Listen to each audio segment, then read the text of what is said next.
Chapter 111। यक्षित का अव्यान और युवंशी से मिलना। वही अविष्का बस उसे जाते देखती रह गई। अगले ही पल उसके चेहरे पर डर की लकीरें उभर आई। वो भी तुरंत वहां से निकल गई।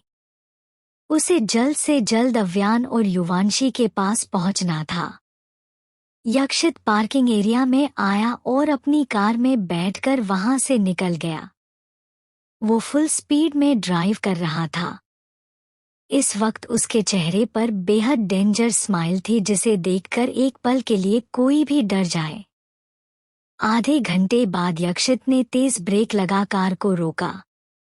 कार एक झटके के साथ रुक गई और टायरों के सड़क पर घसीटने की आवाज एक पल के लिए चारों तरफ गूंज गई, जिसे सुनकर विला के बाहर खड़े गार्ड्स की नजर उसकी कार पर आकर थम गई। यक्षित ने हल्का सा सर टेढ़ा कर विंडो से बाहर देखा जहां सामने मेंशन था और उस पर अविष्का सिंघानिया नाम लिखा था, जिसे देखकर यक्षित के फेस पर टेढ़ी स्माइल आ गई। वो इस वक्त किसी पागल सनकी की तरह बिहेव कर रहा था। पिछले 2 साल में यक्षित अविष्का के बिना कैसे रहा था ये तो सिर्फ वही जानता था। अविष्का के जाने के बाद उसने कभी उसे ढूंढने की कोशिश नहीं की। यक्षित का मानना था कि अगर डेस्टिनी ने उसे अविष्का से मिलाया तो फिर वो उसे कहीं नहीं जाने देगा, और अगर अविष्का उसकी किस्मत में नहीं है तो वो उसे पाने की जरा सी भी कोशिश नहीं करेगा। लेकिन आज एक बार फिर उनकी डेस्टिनी उन्हें आमने सामने ले आई थी। 2 सालों में यक्षित का पागलपन और भी ज्यादा बढ़ गया था। वो अविष्का को अपने पास रखने के लिए किसी भी हद तक जा सकता था। यक्षित डोर ओपन करके कार से बाहर आया। सारे गार्ड्स उसे ही देख रहे थे। वो सब चौंकने हो गए थे। सारे गार्ड्स ने यक्षित की तरफ गन पॉइंट की और उसे वार्निंग देते हुए गार्ड्स का हेड बोला, तुम जो कोई भी हो बिना परमिशन के अंदर नहीं आ सकते हो। ये कहते हुए वो गौर से यक्षित का चेहरा देख रहा था। उसे यक्षित कहीं देखा हुआ सा लग रहा था और तभी अचानक उसे याद आया कि ये तो एंटरटेनमेंट इंडस्ट्रीज का किंग यक्षित ओबेरॉय है, जो आए दिन टीवी और न्यूज में आता रहता है। यक्षित को अपने सामने देखकर वो गार्ड एकदम से हैरान रह गया। उसका मुंह हैरानी से खुला का खुला रह गया और हाथ से गन छुटकर जमीन पर गिर गई। यक्षित ने बोरियत से एक नज़र सारे गार्ड्स को देखा और फिर उन्हें इग्नोर करके विला के अंदर जाने लगा। वहीं उस पर अपनी वार्निंग का कोई असर नहीं होता देखकर सारे गार्ड्स एक पल के लिए हैरान रह गए, लेकिन अगले ही पल वो सब अपनी पकड़ ट्रिगर पर कसते हुए बोले, लिसन, आप ऐसे अंदर नहीं जा सकते हो। उसने इतना ही कहा था तभी यक्षित ने सर टेढ़ा कर उसे अपनी सर्द नजरों से देखा। उसकी आंखें देखकर वो गार्ड एकदम से डर गया और डर की वजह से उसकी पकड़ अपने आप ही गन से ढीली पड़ गई। यक्षित की एक नज़र ही काफी थी किसी को भी डराने के लिए। वो अपनी खूंखार नजरों से गार्ड्स की तरफ देखकर बोला, किसी की इतनी औकात नहीं कि वो मुझे मेरे बच्चों से मिलने से रोक सके। अगर हिम्मत है तो रोक कर दिखाओ। ये बोलते हुए वो बुरी तरह सबको घूर रहा था। उसकी बात सुनकर गार्ड्स की आगे बोलने की हिम्मत ही नहीं हुई। वो सब वैसे भी यक्षित को नहीं मार सकते थे। सबको अच्छे से पता था कि सामने खड़ा यक्षित ओबरॉय उनकी लेडी बॉस का एक्स हस्बैंड है। यक्षित ने कुछ पल सबको घुरा और फिर सीधा विला के अंदर चला गया। कुछ पल बाद अविष्का की कार विला के बाहर आकर रुकी। वो तुरंत कार से बाहर आई और तभी उसकी नजरें गार्ड्स पर पड़ी जो अपना सर झुकाए खड़े थे। उन सबको देखकर अविष्का परेशानी से बोली, यहाँ कोई आया था क्या? ये सवाल पूछते हुए उसके चेहरे पर गुस्से की लकीरें उभर आई थी। उसका सवाल सुनकर गार्ड्स ने कोई जवाब नहीं दिया। किसी की हिम्मत ही नहीं हो रही थी कि वो जवाब दे सके। सब अपनी लेडी बॉस को बहुत अच्छे से जानते थे और ये भी कि गलती करने पर वो किसी को नहीं छोड़ती है। उन सबको कोई जवाब नहीं देता देखकर अविष्का ने अपने दांत पिस लिए। वो गुस्से से कांपते हुए बोली, तुम सबको तो मैं बाद में देखूंगी। मेरे बाहर आने से पहले तुम में से एक भी मुझे यहाँ नहीं दिखना चाहिए। बोलकर वो सीधा विला के अंदर चली गई। इधर यक्षित विला के हर एक रूम को चेक कर रहा था क्योंकि उसे नहीं पता था कि बच्चों का रूम कौन सा है। यक्षित ने हल्के से सामने दिख रहे रूम के डोर को ओपन किया और तभी अचानक से उसके सर पर एक टॉय आकर लगा।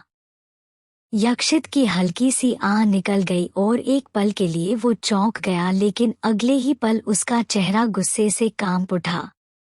आखिर किसकी इतनी हिम्मत हुई जिसने यक्षित ओबेरॉय को मारा? ये सोचते हुए यक्षित गुस्से से बौखला गया।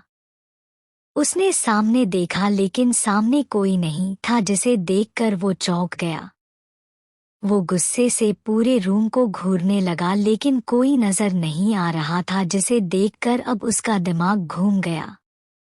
लेकिन तभी अचानक उसके कानों में आवाजें पड़ी, मुम्यू बू। इन आवाजों को सुनकर यक्षित एकदम से चौंक गया और उसने नजरें झुका अपने पैरों के पास देखा, जहां युवांशी और अव्यान अपना छोटा सा सर उठाए उसे ही घूर रहे थे। अपने सामने किसी अनजान को देखकर अव्यान जोर से अपनी भाषा में चिल्लाने लगा। वही युवांशी डर के मारे घुटनों के बल चलते हुए सोफे के नीचे घुस गई। आज के लिए बस इतना ही, मिलते हैं नेक्स्ट पार्ट में। चैप्टर 112। मैं मार नहीं रहा हूँ जो तुम इस तरह चिल्ला रहे हो। यक्षित सर झुकाए कभी अव्यान को देख रहा था तो कभी युवांशी को। वो तीनों एक दूसरे के चेहरे को देख रहे थे। तभी अव्यान घुटनों के बल चलते हुए युवांशी के पीछे सोफे के नीचे जाकर छुप गया।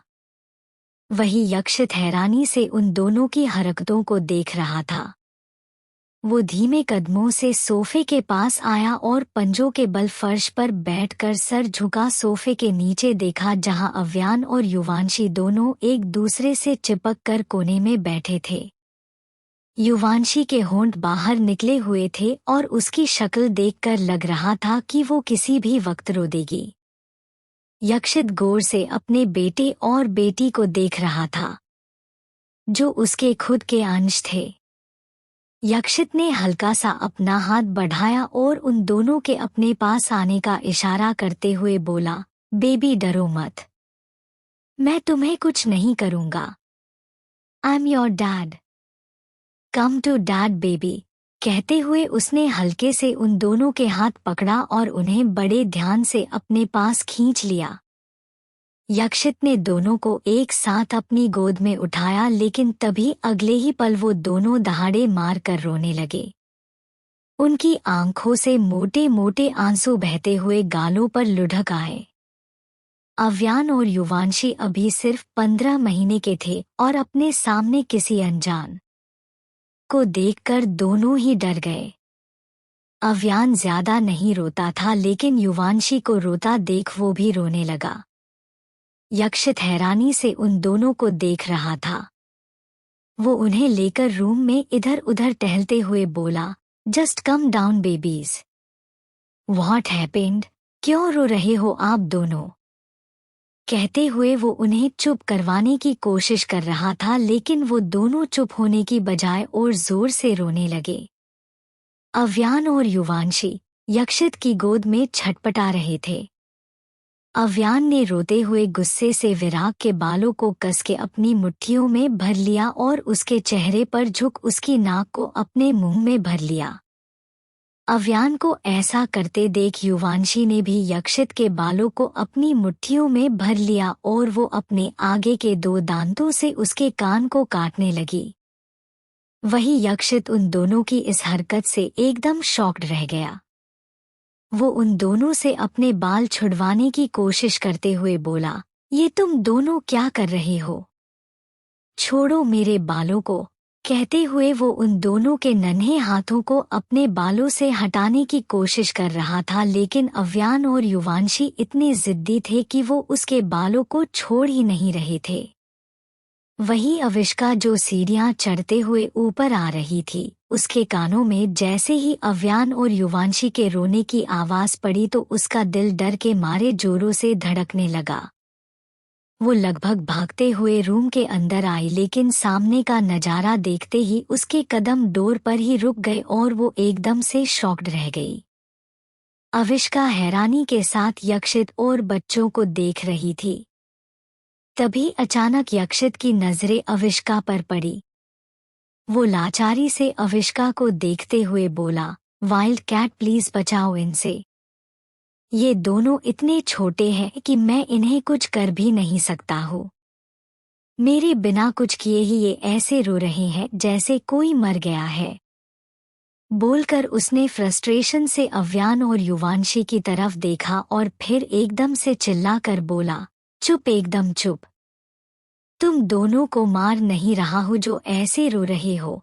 कहते हुए वो बुरी तरह दोनों को घूर रहा था। वहीं उसकी तेज आवाज सुनकर एक पल के लिए अव्यान और युवांशी का रोना बंद हो गया, लेकिन अगले ही पल उनकी कानों को फाड़ने वाली चीख यक्षित के कानों में पड़ी, जिसे सुनकर यक्षित ने कस के अपनी आंखें बंद कर ली। वहीं यक्षित के इस तरह बच्चों पर चिल्लाने से अविष्का का चेहरा काला पड़ गया। वो गुस्से से यक्षित के पास आई और उसकी गोद से अव्यान और युवांशी को लेते हुए बोली, यक्षित, आपकी हिम्मत कैसे हुई मेरे बच्चों पर चिल्लाने की? आपकी वजह से मेरे बच्चे पहली बार इस तरह रोए हैं। आप इतने हार्टलेस कैसे हो सकते हैं? क्या किया है आपने मेरे बच्चों के साथ? कहते हुए उसने युवांशी और अव्यान को अपने सीने से लगा लिया।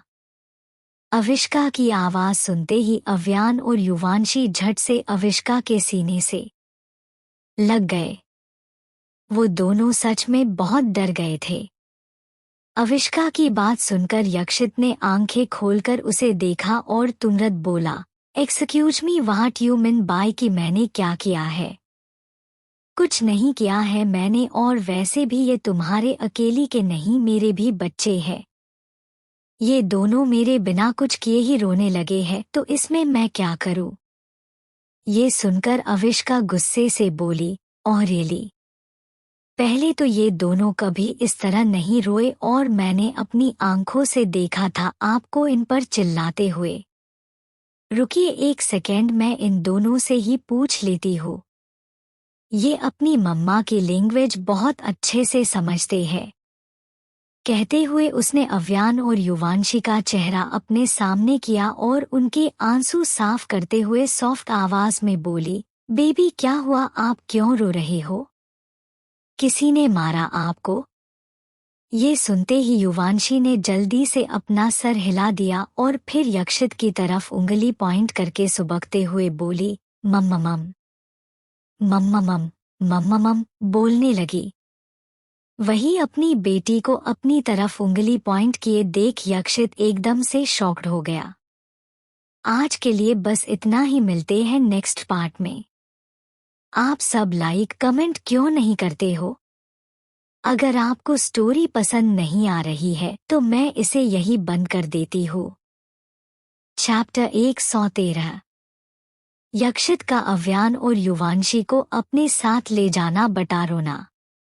यक्षित हैरानी के साथ युवांशी को देख रहा था।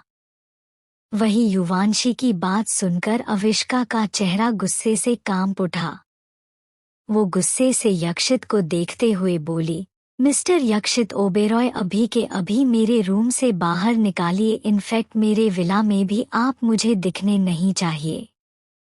आप मेरे बच्चों से इतनी नफरत करते हैं ये मुझे नहीं पता था। पहले जब ये पैदा नहीं हुए थे तब भी आप इन्हें हर्ट करना चाहते थे और अब भी आप इन्हें हर्ट करने के लिए ही आए हैं। ये सब कहते हुए अविष्का की आंखों में पानी भर आया था। उसकी बात सुनकर और उसकी आंखों में पानी देखकर यक्षित का गुस्सा एक पल में हवा हो गया। वो अविष्का के करीब आया और परेशानी से अपनी कमर पर हाथ रखते हुए बोला, अरे यार अविष्का, ट्रस्ट मी, मैंने कुछ नहीं किया है। I am innocent. उसने इतना ही कहा था तभी अविष्का उसकी बात बीच में काटते हुए गुस्से से बोली, इनोसेंट माय फुट। मुझे पता है आप कितने इनोसेंट हो। मुझे आपकी एक भी बात नहीं सुननी है, इसलिए निकलिए यहाँ से। कहते हुए अविष्का गुस्से से यक्षित को घूर रही थी। यक्षित का चेहरा देखकर अव्यान के चेहरे पर डेविल स्माइल आ गई। वो अपनी मम्मा के पास किसी भी मर्द को बर्दाश्त नहीं कर सकता था। वो यक्षित का बेटा था तो शरीफ तो बिल्कुल भी नहीं था। वही युवांशी अपनी मासूम आंखों से यक्षित को टुकुर टुकुर देख रही थी। उसने अविष्का को कस के पकड़ा हुआ था। वो जल्दी डर जाती थी और अभी यक्षित से उसे बहुत ज्यादा डर लग रहा था। अव्यान ने अविष्का के गाल पर हाथ रखा और उसका ध्यान अपनी तरफ खींचते हुए अपनी आवाजें निकालने लगा। हाँ, बू, बू, हाँ, बुले। कहते हुए उसने अपना सर चेहरा अविष्का के सीने में छुपा लिया और वो अपने होंठों को बाहर निकाल कपड़े ऊपर से फीड करने की कोशिश करने लगा। वही अपने बेटे की इस हरकत से अविष्का की आंखें हैरानी से बड़ी बड़ी हो गई। उसकी नजरें अपने आप ही यक्षित पर चली गई जो बुरी तरह अव्यान को घूर रहा था। यक्षित को ये तो नहीं पता था कि अव्यान क्या करने की कोशिश कर रहा है, लेकिन उसे इस तरह अविष्का के सीने से चिपका देख उसका खून अंदर ही अंदर जल उठा। वो अविष्का के पीछे इतना पागल था कि उसे अपने खुद के बेटे से जलन हो रही थी। यक्षित तुरंत आगे बढ़ा और अविष्का की गोद से अव्यान को अपनी गोद में उठा लिया। अव्यान जो अपने होंठों को बाहर निकाले हुए थे, अचानक यक्षित के अपनी गोद में उठा लेने की वजह से उसे समझ नहीं आया कि उसके साथ अभी अभी हुआ क्या। अव्यान ने नजरें उठा यक्षित की तरफ देखा और अगले ही पल उसका छोटा सा चेहरा गुस्से से लाल हो गया। उसके चब्बी चिक्स और ज्यादा फूल गए जिससे वो बहुत क्यूट लग रहा था। दोनों बाप बेटे खा जाने वाली नजरों से एक दूसरे को घूर रहे थे। वही उनके बीच का कोल्ड वार देखकर अविष्का एकदम से हैरान रह गई। अव्यान को यक्षित की गोद में देखकर युवांशी ने जल्दी से अपना छोटा सा चेहरा अविष्का की गर्दन में छुपा लिया। अविष्का उसकी पीठ सहलाते हुए यक्षित को घूर रही थी। तभी अव्यान यक्षित के बालों पर झपटा मारने के लिए उस पर झुका, लेकिन इस बार यक्षित पहले से संभल चुका था। उसने अव्यान को अच्छे से अपने हाथों में पकड़ा और उसे हवा में उठा दिया। मोटा और क्यूट सा अव्यान यक्षित के हाथों में ऊपर की तरफ उठा हुआ था। वही यक्षित की इस हरकत पर अविष्का की आंखें हैरानी से बड़ी बड़ी हो गई। तभी यक्षित ने अविष्का को देखा और बिना किसी एक्सप्रेशन के बोला, तुम चाहती हो ना कि मैं तुम्हारे विला से चला जाऊं, तो फाइन, जा रहा हूं, लेकिन अपनी दोनों औलादों को अपने साथ लेकर जाऊंगा। बोलकर उसने अव्यान को अच्छे से अपनी बाहों में संभाला और अविष्का को बिना कुछ रिएक्ट करने का मौका दिए उसकी गोद से युवांशी को भी ले लिया और सीधा रूम से बाहर निकल गया। वही अविष्का बस उसे जाते देखती रह गई। तभी अचानक अविष्का को होश आया और वो रूम से बाहर निकलते हुए चिल्लाकर बोली, यक्षित, आप मेरे बच्चों को कहीं नहीं लेकर जा सकते हैं। वो आपके साथ बिल्कुल भी नहीं रहेंगे। कहते हुए अविष्का लगभग भागते हुए यक्षित के पीछे जाने लगी जो मेन डोर से बाहर निकल चुका था। वही यक्षित की गोद में आते ही युवांशी जोर से रोने लगी। उसकी आंखों से मोटे मोटे आंसू गिर रहे थे। आज के लिए बस इतना ही, मिलते हैं नेक्स्ट पार्ट में। चैप्टर 114, खंजर से दिल पर वार। वही यक्षित की गोद में आते ही युवांशी जोर से रोने लगी। उसकी आंखों से मोटे मोटे आंसू गिर रहे थे। यक्षित उन दोनों को लेकर अपनी कार के पास आया और ड्राइविंग सीट पर बैठकर कार स्टार्ट कर दी। वो एक हाथ से ड्राइव कर रहा था और एक साथ से अव्यान और युवांशी को अच्छे से अपनी गोद में संभाला हुआ था। युवांशी ने अपने छोटे छोटे हाथों से यक्षित के शर्ट को अपनी मुट्ठियों में भर रखा था और उसके आंसू यक्षित के सीने पर गिर रहे थे, जिससे यक्षित की पकड़ स्टीयरिंग पर कसती जा रही थी। इधर अविष्का भी बाहर आई और तुमरत अपनी कार में बैठ यक्षित का पीछा करने लगी। लगभग आधे घंटे बाद यक्षित ने अपनी कार एक जगह रोकी। उसने नजरें झुका अव्यान और युवांशी को देखा जो अब तक सो चुके थे, जिसे देखकर यक्षित ने एक गहरी सांस भरी और उन दोनों को लेकर अपने विला के अंदर चला गया। यक्षित ने अव्यान और युवांशी को अपने बेडरूम में बेड पर सुलाया और उनके दोनों तरफ अच्छे से पिलो रख उन्हें ब्लैंकेट से कवर कर रूम से बाहर आ गया। तभी उसके कानों में अविष्का की आवाज पड़ी, आपकी हिम्मत कैसे हुई यक्षित मेरे बच्चों को यहाँ लाने की? भूलिए मत ये वही बच्चे हैं जिन्हें आप मेरे पेट में मार देना चाहते थे और अब अचानक 2 साल बाद आपको अपने बच्चों पर प्यार आ गया है कि उन्हें जबरदस्ती अपनी माँ से दूर करके अपने पास रखना चाहते हैं। इस आवाज को सुनते ही यक्षित ने सर टेढ़ा कर अविष्का की तरफ देखा जो सीढ़ियों के पास खड़ी गुस्से से उसे ही देख रही थी।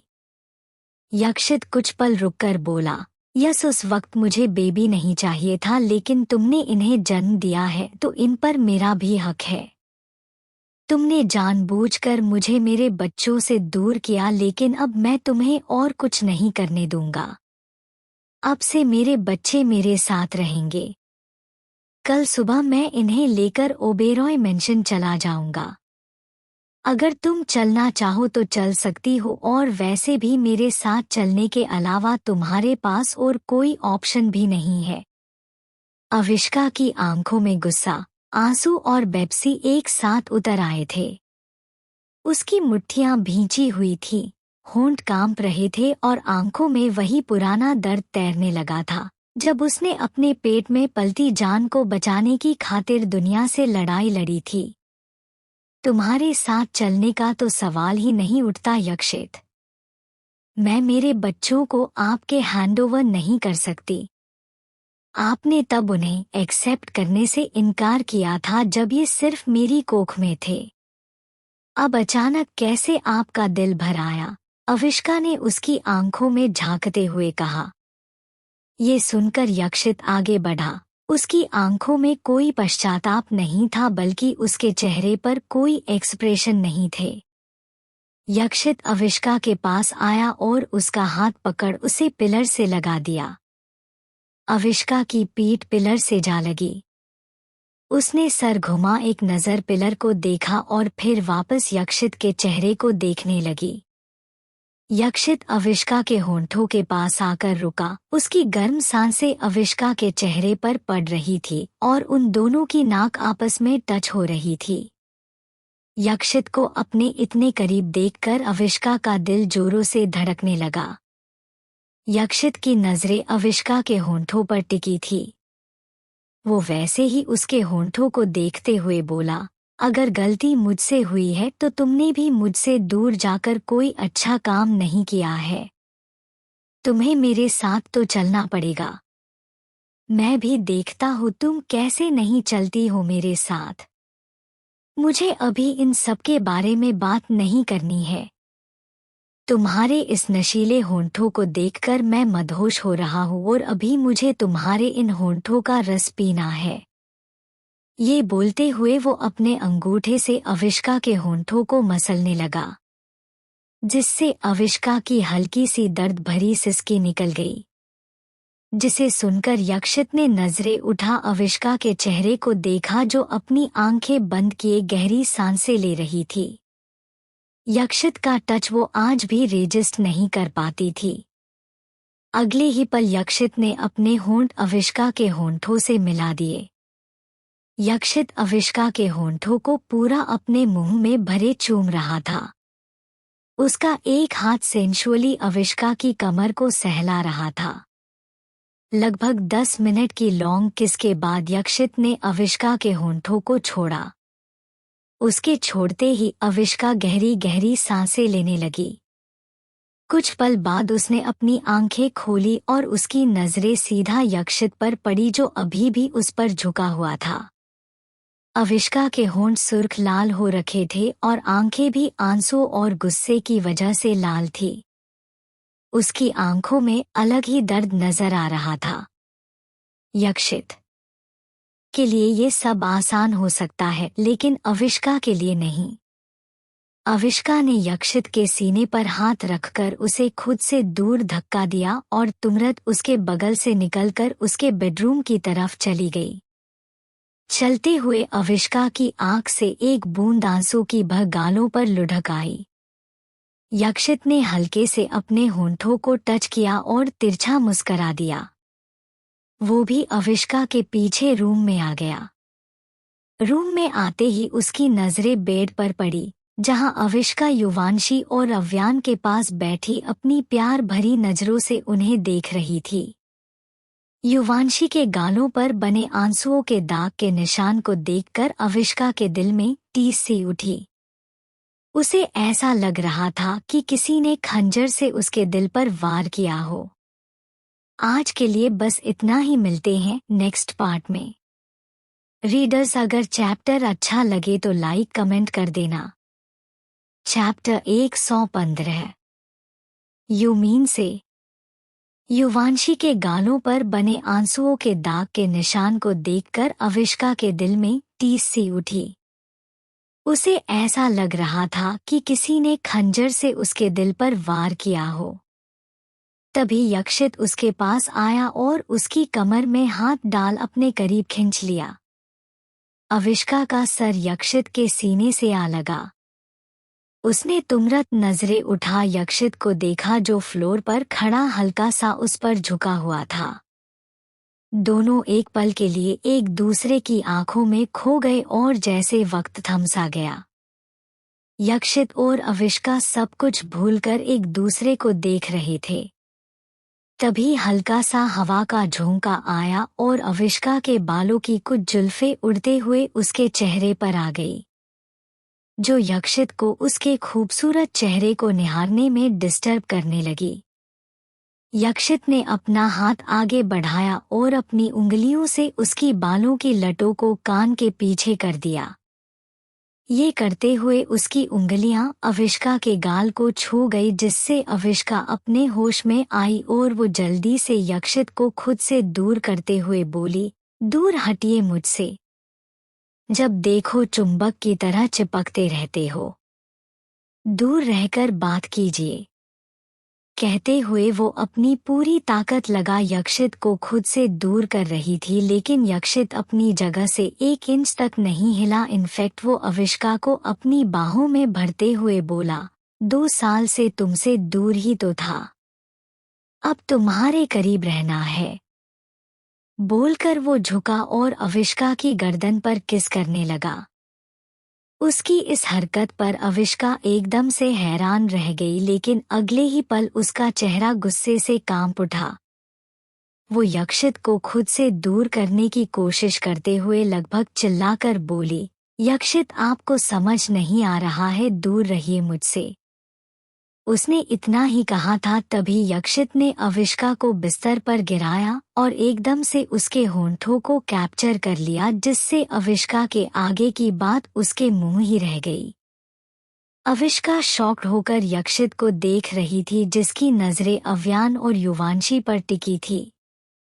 अविष्का का चिल्लाना सुनकर उन दोनों के होंठ बाहर निकल आए थे और वो नींद में कसमसाने लगे थे, जिसे देखकर यक्षित अपने एक हाथ से उन दोनों के सर को सहलाने लगा, जिससे कुछ देर कसमसाकर दोनों फिर से सो गए। अविष्का ने तिरछी नजरों से अव्यान और युवांशी को देखा और उन्हें नींद में कसमसाता देखकर उसने कस के अपने हाथ की मुठियां बंद कर ली। यक्षित के चक्कर में उसने ध्यान ही नहीं दिया था कि अव्यान और युवांशी उसके पास में सो रहे हैं और अगर उसने चिल्लाया तो वो उठ जाएंगे।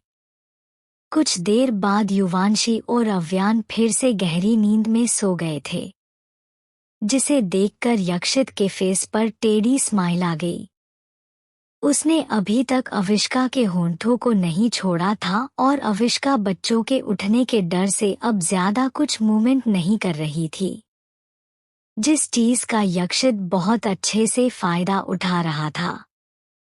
यक्षित अपने एक हाथ से अविष्का की कमर को सहलाते हुए उसके होंठों को गहराई से चूमते हुए बोला, तुम्हारे इन रसीले होंठों को मैं जी भर के पीना चाहता हूँ, जब तक इनका हर कतरा मेरी रूह में ना उतर जाए।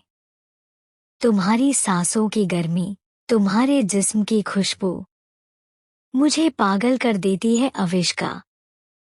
तुम्हें छूकर लगता है जैसे आग को छू रहा हूँ, और तुम्हारी इस आग में मुझे जलना बहुत पसंद है। जब तुम मेरे इतने करीब होती हो तो मेरा खुद पर काबू नहीं रहता, और मैं खुद को खो देना चाहता हूँ तुम्हारे अंदर। कहते हुए उसका हाथ ऊपर की तरफ बढ़ने लगा था, जिसे महसूस कर अविष्का के दिल की धड़कनें एकदम से बढ़ गई। यक्षित की बातें सुनकर अनजाने में ही अविष्का के दोनों गाल लाल हो गए और वो ब्लश करने लगी। उसके मुंह से मदहोश भरी सिसकियां निकलने लगी थी, जिन्हें वो कंट्रोल करने की पूरी कोशिश कर रही थी। जिन्हें सुनकर यक्षित ने एक नज़र युवांशी और अव्यान की तरफ देखा और फिर अविष्का के ऊपर से खड़ा हो गया। अविष्का बिस्तर पर लेटी लंबी लंबी सांसें लेते हुए यक्षित को देख रही थी। उसके होंठ सुर्ख लाल हो रखे थे और उन पर सलाइवा लगा था, जिस वजह से वे और भी ज्यादा अट्रैक्टिव लग रहे थे। तभी यक्षित ने अविष्का को अपनी गोद में उठाया और उसे लेकर काउच की तरफ बढ़ने लगा। अविष्का एक पल के लिए हैरान रह गई, लेकिन अगले ही पल वो गुस्से से उसकी गोद में कसमसाते हुए दबी हुई आवाज में बोली, यक्षित आप ये सब ठीक नहीं कर रहे हैं। इतना सब कुछ करने के बाद आपको सच में लगता है आप मेरे साथ वो सब कर पाएंगे? उसने इतना ही कहा था, तभी यक्षित ने अविष्का को सोफे पर लेटाया और उस पर झुकते हुए तिरछा मुस्कुराते हुए बोला, वो सब क्या wild cat, you mean love. कहते हुए वो बेशर्मी से मुस्कुराते हुए अविष्का को देख रहा था। उसकी लास्ट लाइन सुनकर अविष्का एकदम से स्पीचलेस हो गई। आज के लिए बस इतना ही, मिलते हैं नेक्स्ट पार्ट में। चैप्टर 116। कहते हुए वो बेशर्मी से मुस्कुराते हुए अविष्का को देख रहा था। उसकी लास्ट लाइन सुनकर अविष्का एकदम से स्पीचलेस हो गई, लेकिन अगले ही पल वो गुस्से और शर्म के मिले जुले भावों से बोली, आई कांट बिलीव यक्षित कि आप इतने ज्यादा बेशर्म हो। कुछ तो शर्म करो, आप 2 बच्चों के बाप बन गए हो। मेरे साथ इतना सब करने के बाद भी इतना नॉर्मल बिहेव कैसे कर सकते हो? ये सब कहते हुए वो बुरी तरह यक्षित को घूर रही थी। उसकी बात सुनकर यक्षित तिरछा मुस्काते हुए बोला, because you are my wild cat, और तुमने मुझे छोड़कर जाने की गलती की है तो उसकी पनिशमेंट देना तो बनता है। तुम मेरी हो इसलिए मैं तुम्हारे साथ अजनबियों जैसा बिहेव करूंगा, ये भूल जाओ। बोलते हुए उसने अपना सिर उसके साइन पार रखा और एकदम से प्रेस किया, जिससे अगले ही पल अविष्का दर्द में सिसक उठी और उसके मुंह से जोर की चीख निकल गई। यक्षित ने तुरंत उसके मुंह पर हाथ रखा और गुस्से से बोला, अभी से ही इतना क्यों चिल्ला रही हो? बच्चों को जगाने का इरादा है क्या? डोंट वरी, तुम्हें चिल्लाने का भी मौका दूंगा, लेकिन इस रूम में नहीं। लास्ट लाइन बोलते हुए उसके फेस पर डेविल स्माइल आ गई। वही अविष्का दर्द और गुस्से से बुरी तरह यक्षित को घूर रही थी। तभी यक्षित ने एक बार फिर अविष्का को अपनी गोद में उठाया और उसे लेकर रूम से बाहर चला गया। अविष्का बुरी तरह अपने हाथ पैर चलाते हुए गुस्से से बोली, यक्षित छोड़िए मुझे। आप मेरे साथ कुछ नहीं कर सकते हैं। यक्षित दूसरे रूम के अंदर आया और लात मारकर डोर बंद करते हुए बोला, कुछ नहीं बल्कि बहुत कुछ करूंगा। बोलकर उसने एकदम से अविष्का को बेड पर पटक दिया और अपनी इंटेंस नजरों से उसकी बुरी बॉडी को घूरने लगा। उसकी गहरी नजरें खुद पर महसूस करके अविष्का के रोंगटे खड़े हो गए। उसका दिल तेजी से धड़कने लगा। अविष्का लड़खड़ाती आवाज में बोली, यक्षित प्लीज मुझे ऐसे देखना बंद करो। आप मेरे साथ कुछ नहीं कर सकते हो। लेकिन तभी यक्षित अविष्का के होंठों के करीब झुका और गुस्से के साथ बोला, तुम्हें नहीं लगता तुम्हें मुझे खुश करना चाहिए? पिछले 2 साल से मैं तुमसे दूर था, लेकिन अब जब तुम मेरे सामने आ गई हो तो तुम्हें 1 मिनट के लिए भी खुद से दूर नहीं रहने दूंगा। इन 2 सालों में मैं जितना तड़पा हूँ उसका हिसाब तुम्हें पूरी रात मेरे नीचे चीख कर देना होगा। तुम्हारे बिना एक एक पल कितनी मुश्किल से गुजारा है ये सिर्फ मैं ही जानता हूँ। इसी के साथ उसने अविष्का के होंठों को अपने मुंह में ले लिया। अविष्का ने कस के अपनी आंखें बंद कर ली। यक्षित की बातें उसे अंदर ही अंदर डरा रही थी। यक्षित उसे काफी गहराई और पेशेंटली किस कर रहा था। 20 मिनट बाद जब अविष्का को सांस लेने में प्रॉब्लम होने लगी तो वो अपना चेहरा इधर उधर करने लगी, जिसे महसूस कर यक्षित ने उसके होंठों को छोड़ा और अगले ही पल अविष्का के शर्ट को लगभग 2 टुकड़ों में फाड़ दिया। अविष्का एकदम से चिल्लाकर बोली, यक्षित रुक जाइए। लेकिन यक्षित नहीं रुका। यक्षित की नजरें अविष्का के चेहरे से होते हुए उसके पूरे बदन को घूर रही थी। उसकी नजरों की तपिश महसूस करके अविष्का का दिल जोरों से धड़कने लगा और वो खुद में ही सिमटने लगी।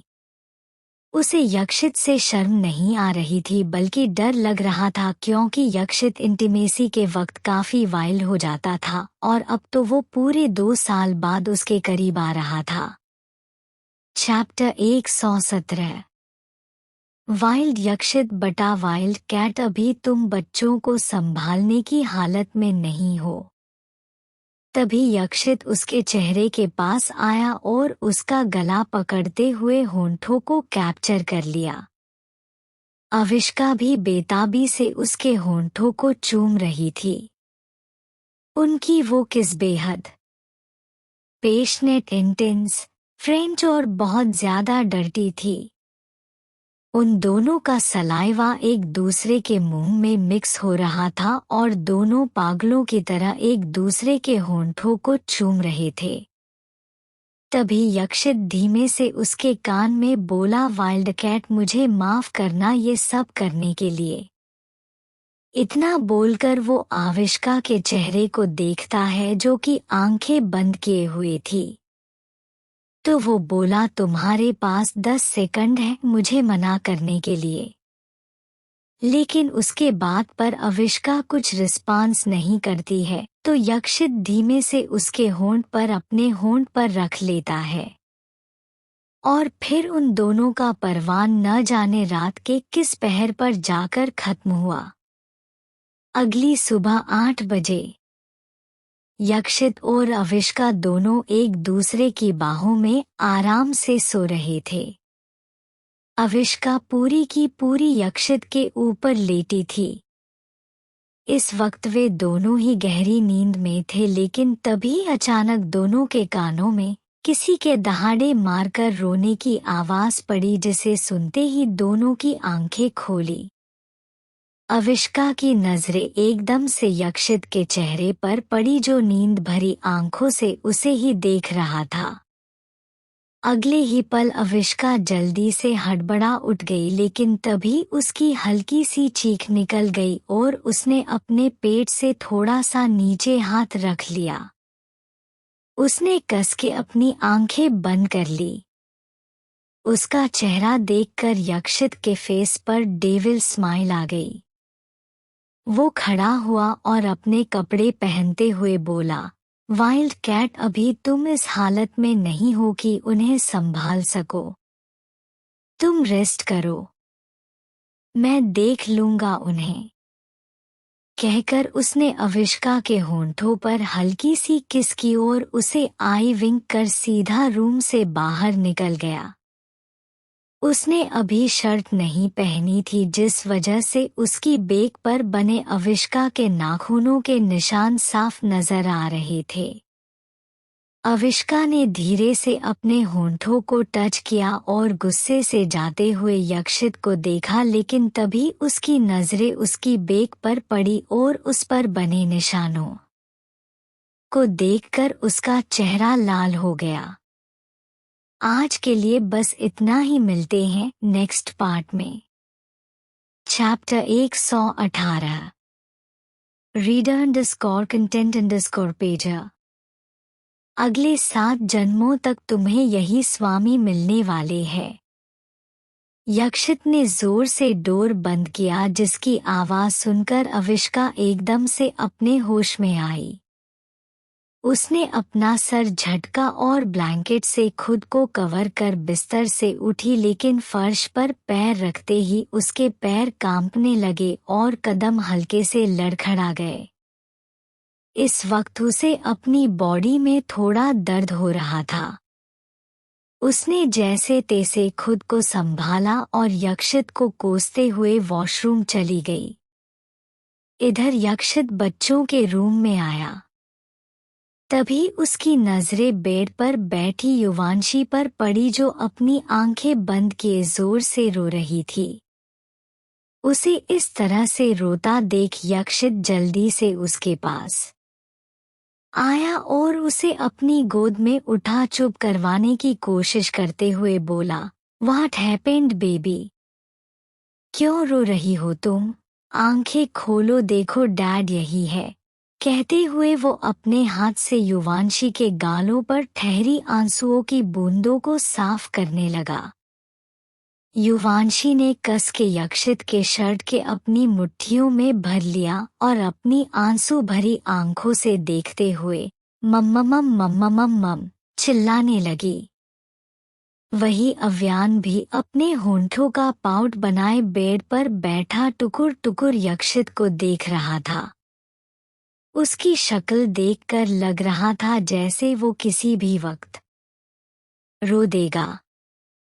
उन दोनों को ही उठते ही अपने पास अविष्का चाहिए होती थी, लेकिन आज पहली बार ऐसा हुआ था कि वे दोनों उठे और अविष्का उन्हें अपने पास नहीं मिली।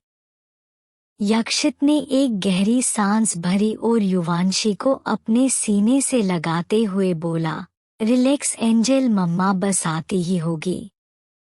मम्मा डैड को प्यार करने में थोड़ा बिजी थी, इसलिए वो आपके पास नहीं आ सकी।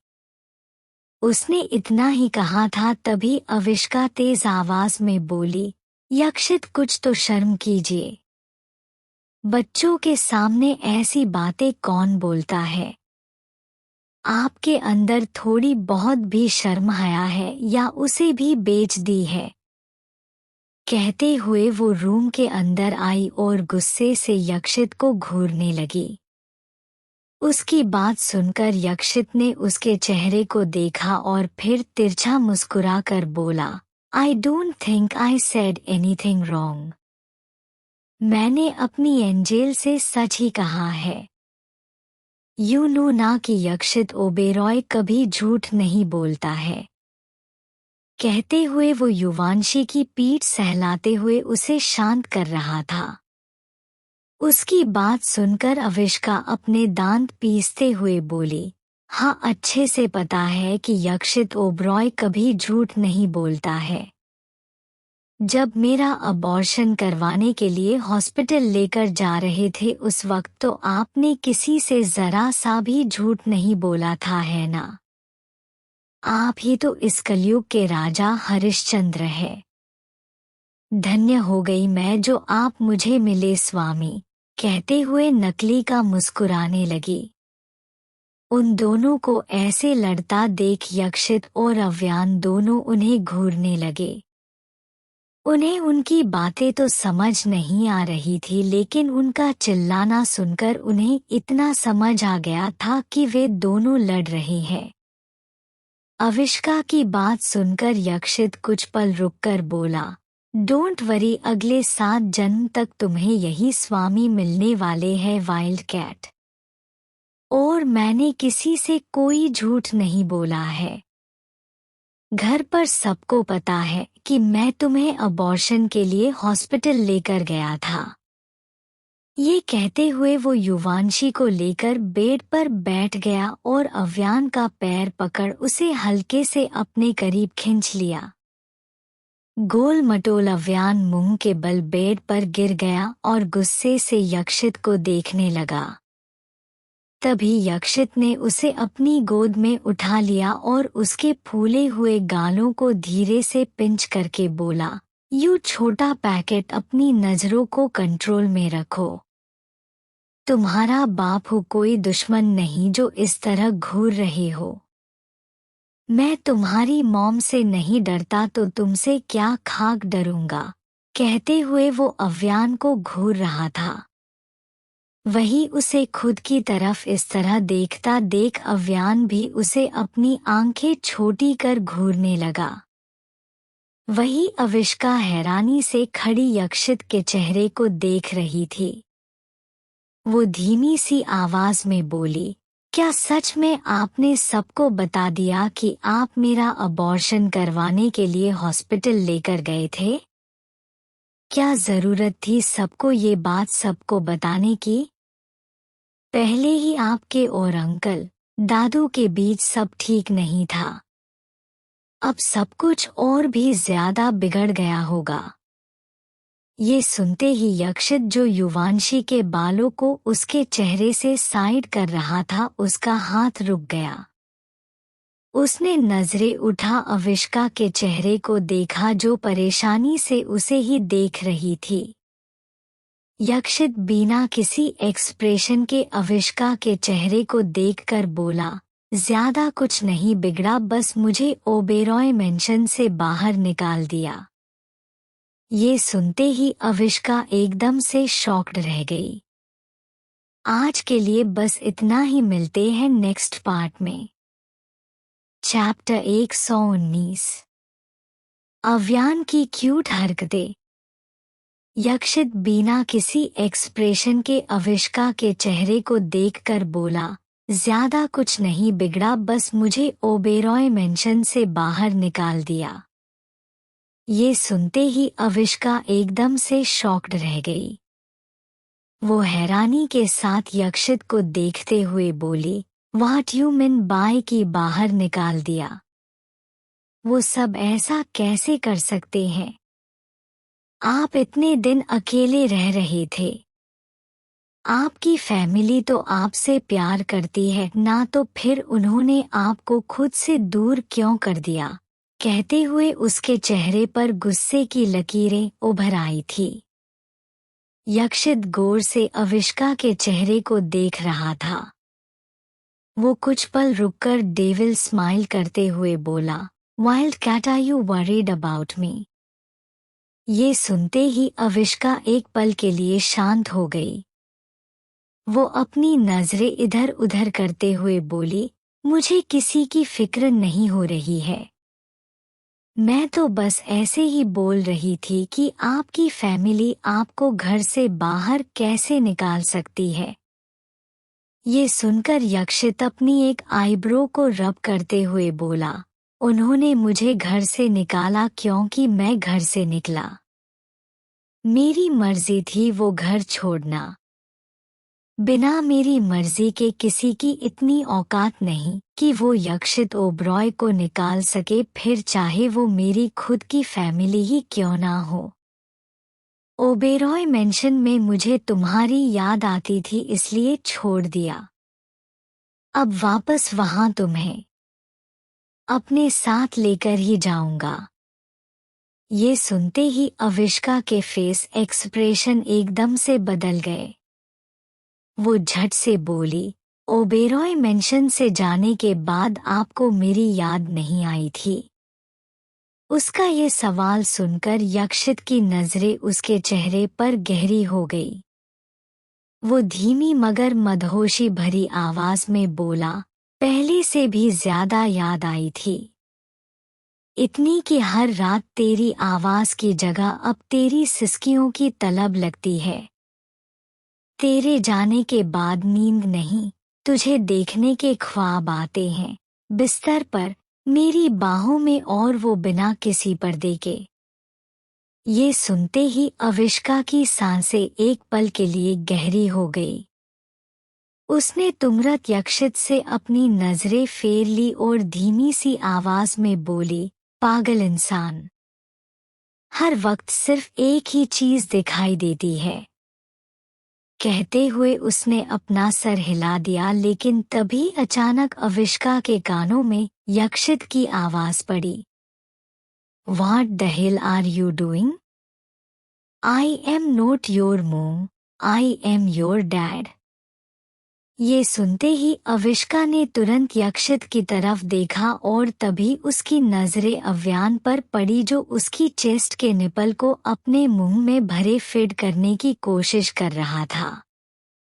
यक्षित उसका चेहरा पकड़ खुद से दूर कर रहा था, लेकिन अव्यान किसी जू की तरह उससे चिपक चुका था, जो अब उसे छोड़ने को तैयार नहीं था। वो अपने होंठों को बाहर की तरफ निकाले जल्दी जल्दी यक्षित की चेस्ट को सक कर रहा था। अव्यान की इस हरकत पर अविष्का एक पल के लिए हैरान रह गई, लेकिन अगले ही पल वो जोर से हंसने लगी, जिसकी आवाज सुनकर यक्षित ने घूरकर उसकी तरफ देखा और फिर अपने दांत पिसते हुए बोला, तुम्हें बड़ी हंसी आ रही है। तुम्हें तो बाद में बताऊंगा, पहले इस छोटे पैकेट से निपट लो। ये कहते हुए उसने बड़ी मुश्किल से अव्यान को खुद से दूर किया। अव्यान अपने होंठों का पाउट बनाए उसे घूर रहा था। अगले ही पल वो वापस उसकी चेस्ट की तरफ झुकने लगा और साथ में बो बो बो बो भी चिल्ला रहा था। यक्षित ने जल्दी से उसे बेड पर लेटाया और अपने शर्ट के बटन बंद करते हुए बोला, यू लिटिल पैकेट, मैं तुम्हें तुम्हारी मॉम नजर आता हूँ क्या, जो तुम्हें बूबू पिला दो?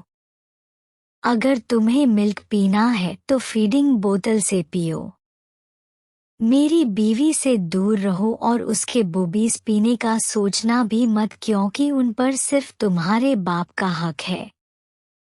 कहते हुए वो बुरी तरह अव्यान को घूर रहा था। अव्यान को उसकी एक भी बात समझ नहीं आ रही थी। वो बेड पर लेटा टुकुर टुकुर यक्षित को घूर रहा था। वही यक्षित की बातें सुनकर अविष्का को एकदम से खांसी आ गई। उसने जल्दी से टेबल पर रखे जग से ग्लास में पानी डाला और पानी पीकर ग्लास को वापस टेबल पर रखते हुए गुस्से से बोली, यक्षित, आपका दिमाग हिल चुका है। अभी के अभी इस रूम से बाहर निकलिए। आप जैसे बेशर्म इंसान को मैं अपने बच्चों के साथ नहीं रहने दूंगी। कहते हुए वो बेड के पास आई और अव्यान को अपनी गोद में उठा लिया। आज के लिए बस इतना ही, मिलते हैं नेक्स्ट पार्ट में। इस कहानी का अगला भाग यहाँ पढ़े। चैप्टर 120। अव्यान का यक्षित को डैड बोलना बटा एक्साइटमेंट। अविष्का की गोद में आते ही अव्यान उसके सीने से लग गया और अपने होंठों को चलाते हुए बो बो बो बो चिल्लाने लगा। इस वक्त उसे बहुत जोर की भूख लगी थी, जो अब उससे बर्दाश्त नहीं हो रही थी। वहीं अविष्का की बातें सुनकर यक्षित अपनी एक भौं ऊपर चढ़ाते हुए सर्द आवाज में बोला, वाइल्ड कैट, तुम मुझे ही मेरे विला से बाहर निकालने का बोल रही हो। मैंने ऐसा भी कुछ नहीं किया है जो तुम इस तरह से रिएक्ट कर रही हो। मैंने तुम्हें रात को भी कहा था और अब फिर से कह रहा हूँ, तुम लिटिल पैकेट को फीड नहीं कराओगी, दैट्स क्लियर।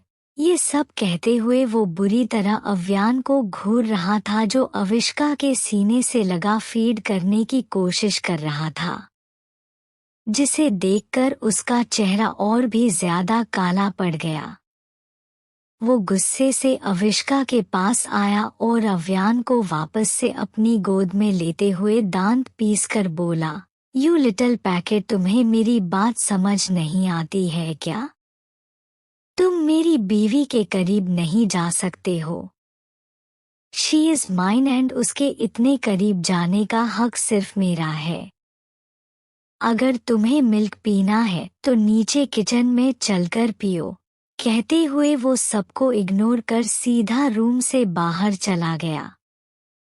वही अव्यान यक्षित की गोद में कसमसाते हुए मम्मम बो बो बो चिल्ला रहा था।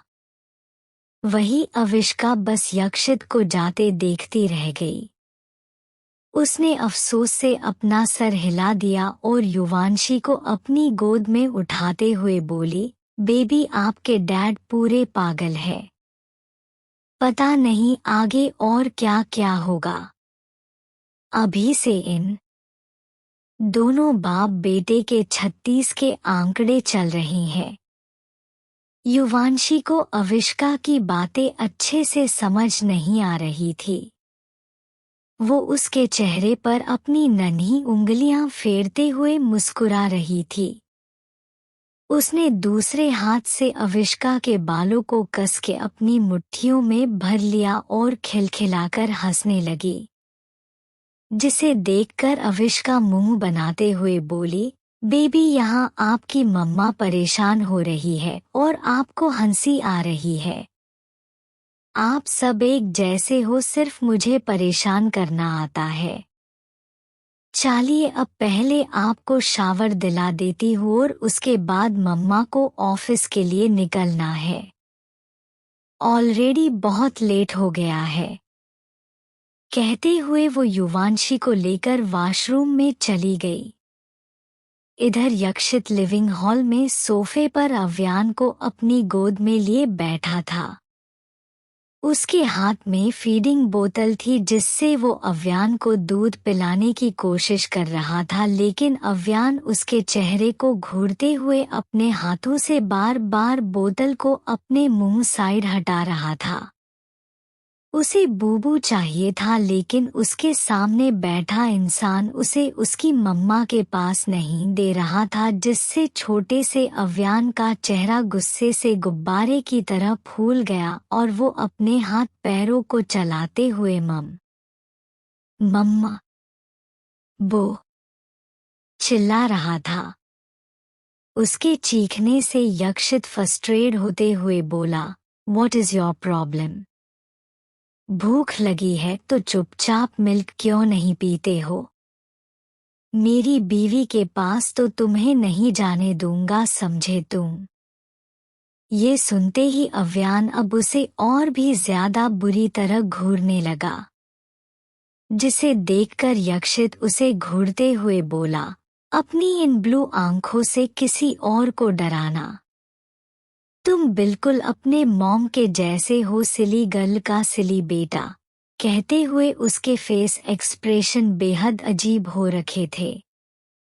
अव्यान चुपचाप अपनी 2 उंगलियों को मुंह में डाले उन्हें सक करते हुए यक्षित को घूर रहा था।